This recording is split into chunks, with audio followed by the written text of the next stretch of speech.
को मेरा नमस्कार। आज का एक विषय मेटफॉर्मिन को लेकर, और ये मेटफॉर्मिन हम लोग साधारणतः देखते हैं, लोग यूज करते हैं और इसको अधिकतर डायबिटीज में इस्तेमाल किया जाता है। और मेटफॉर्मिन को हम अपनी इच्छा के अनुसार भी ले लेते हैं, या कोई किसी ने हमें बता दिया उसी हिसाब से हम ले लेते हैं। लेकिन कोई भी मेडिसिन हो, उसके मेडिसिन के बारे में प्रॉपर नॉलेज अगर नहीं है तो उस मेडिसिन का इस्तेमाल नहीं करना चाहिए। मेटफॉर्मिन ये टाइप 2 डायबिटीज में इस्तेमाल किया जाता है। और मेटफॉर्मिन हमारे जो इंसुलिन रेजिस्टेंट केस में इस मेटफॉर्मिन का इस्तेमाल किया जाता है। इस मेटफॉर्मिन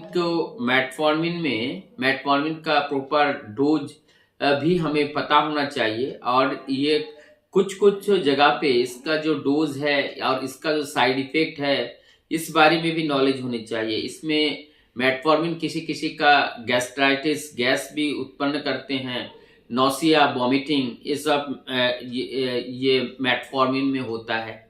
क्योंकि इसमें कुछ मेडिसिन जो एक्सटेंड रिलीज होते हैं और सस्टेन रिलीज होते हैं। और ये जो मेटफॉर्मिन का प्रिकॉशन के तौर पर, मेटफॉर्मिन को प्रिकॉशन के तौर पर इसे जो है हमारी लिवर फेल्यूर के केस में, हार्ट के केस में, किडनी फेल्यूर के केस में इसे इस्तेमाल नहीं करना चाहिए।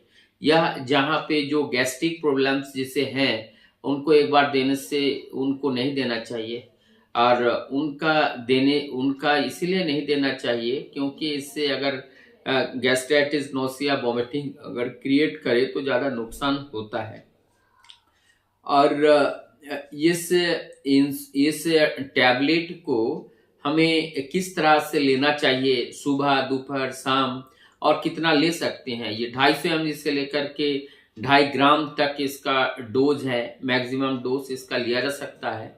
लेकिन मेटफॉर्मिन एक फर्स्ट लेवल वाले, जो फर्स्ट कैटेगरी के पहले मेटफॉर्मिन दिया जाता है, ताकि जो रेजिस्टेंट इंसुलिन है वो इंसुलिन को एक्टिव कर सके। और वो अगर एक बार एक्टिव हो जाए तो फिर जो है ये मेडिसिन की ज़रूरत नहीं होती है, और तब जाकर के बॉडी नॉर्मल हो जाता है। ऐसे भी बहुत सारे केसेस में देखा गया कि इस रेजिस्टेंस के वजह से जो है उन्हें डायबिटीज़ हो रही है, और जब वो एक्टिव हो जाते हैं तब जाकर के डायबिटीज़ की मेडिसिन की ज़रूरत नहीं होती है।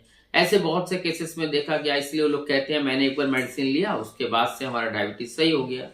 तो जो इंसुलिन रेजिस्टेंट डायबिटीज़ होते हैं उसके लिए ये बहुत अच्छा काम करता है। और ये मेटफॉर्मिन पॉलीसिस्टिक ओवेरियन सिंड्रोम जो होते हैं, और पॉलीसिस्टिक ओवेरियन सिंड्रोम के केस में भी इसमें इंसुलिन एक हार्मोन्स है, और वो रेजिस्टेंस होने के वजह से भी ये ओवेरी में जो गांठ है उसमें सही से ओवुलेशन नहीं होती हैं। और ओवुलेशन ना होने से वो एक सिस्ट के रूप ले लेते हैं, फिर वो बढ़ने लगता है। तो इस केस में भी इस मेटफॉर्मिन का इस्तेमाल करने से भी ये पॉलीसिस्टिक जो पॉलीओवेरियन सिस्ट जो है, इससे निजात मिल सकता है। लेकिन ये भी अपने मन से कभी भी नहीं लेना चाहिए। ये डॉक्टर के प्रिस्क्रिप्शन के हिसाब से उनको डोज एवं डायग्नोसिस के आधार पर वो लेते हैं। मेडिसिन कोई भी मेडिसिन हो, उस मेडिसिन के बारे में जब पूरा नॉलेज नहीं होता है तो उस मेडिसिन को लेना ठीक नहीं है। और ये मेडिसिन, एक मेडिसिन कई सारे कामों में, कई सारे चीज़ में हम इसे इस्तेमाल कर सकते हैं।